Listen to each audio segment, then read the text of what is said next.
আমরা ডিএম স্যারের কাছে একটা অ্যাপ্লিকেশন জমা করতে এসেছি। অ্যাকচুয়ালি মনস্বীর ব্যাপারটা নিয়ে আমি একটা এমনিতে র্যান্ডম একটা পোস্ট করেছিলাম ফেসবুকে। তারপর দিয়ে আমাকে ধ্রুব চৌধুরী মানে মনস্বীর বাবার সাইড থেকে ওনারই একজন ফ্রেন্ড জার্মানির থেকে ফোন করে সেটা আমাকে হুমকি দেয়, আমাকে পুলিশে পাঠাবে, তারপর আমাকে পাড়ার মানুষ জড়ো করবে আমার ঘরে। আম, মানে ভুলটা এটাই ছিল যে আমি বলেছিলাম যে মনুষ্যের বাবা হিসাবে আপনি কি করেছেন, যে আপনারা তো ক্রাউড ফান্ডিং করছেন, খুব ভালো কথা, কোনো প্রবলেম নেই, কিন্তু অ্যাজ এ ফাদার হিসাবে আপনি আপনার মেয়ের জন্য কি করেছেন, এটাই আমার বক্তব্য আর কি। তারপর দিয়ে স্যার ভেবেছিলাম যে আমি বন্ধ করে দেবো, যে ঠিক আছে ওকে ফাইন, কিন্তু একটার পর একটা উনি আমাকে ব্লক করে দিলেন। তারপর একটার পর একটা ফেক প্রোফাইল থেকে আমার মেয়ের ব্যাপারে বাজে বাজে কথা, যে আমার মেয়ের কোন স্কুলে পড়ে ডিটেলস, তারপর আমার পার্সোনাল লাইফ নিয়েও সেটা অনেকবার অনেক কিছু ফেক প্রোফাইল থেকে অ্যাটাক করা হয়। প্লাস আমার বিজনেস আছে একটা, ওইটার ব্যাপারে নিয়ে সরো অনেক বিশ্রী বিশ্রী মন্তব্য করা হয়।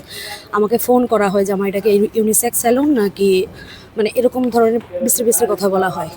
এটার জন্যই আমি, এটা ধ্রুব চৌধুরীর সাইডের থেকেই আসছে, যারা করছে ওরা টিমের সাইডের থেকেই করছে আমাকে নিয়ে সেরে।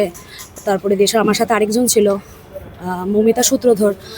আমাদের যে দুজনকেই খুব বিশ্রী বিশ্রী কথার সম্মুখীন হতে হয়, এবং মানে এগুলি বলতে পারবো না, এতই বাজে কথা। এখন আপনারা এখানে এসেছেন কি চাইছেন? আমরা স্যারকে জানাতে চাই, ডিএম স্যারের সাথে আমি কথা বলে আমরা জানতে চাই যে মানে সবটা নিয়ে স্যার যাতে একটু তদন্ত করে আর কি, এতটুকুই আমরা চাই। মানুষ সুস্থ হোক, কিন্তু একদিন যে ক্রাউড ফান্ডিং করছে প্রত্যেকটা টাকার হিসাব দেখে, হ্যাঁ আমরা মানে যেহেতু সবাই যেহেতু ত্রিপুরা যেহেতু সব সাধারণ মানুষ টাকাটা দিছে।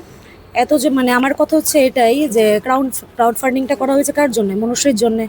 তাহলে আমরা চাই মনুষ্যের জন্যেই যেহেতু ক্রাউড ফান্ডিংটা করা হয়েছে, ওর উপরেই যাতে সবটা টাকা যাতে ওর এখানেই সুস্থতার জন্যই যাতে মানে খরচ করা হয়, সেটাই। আপনার পরিচয়?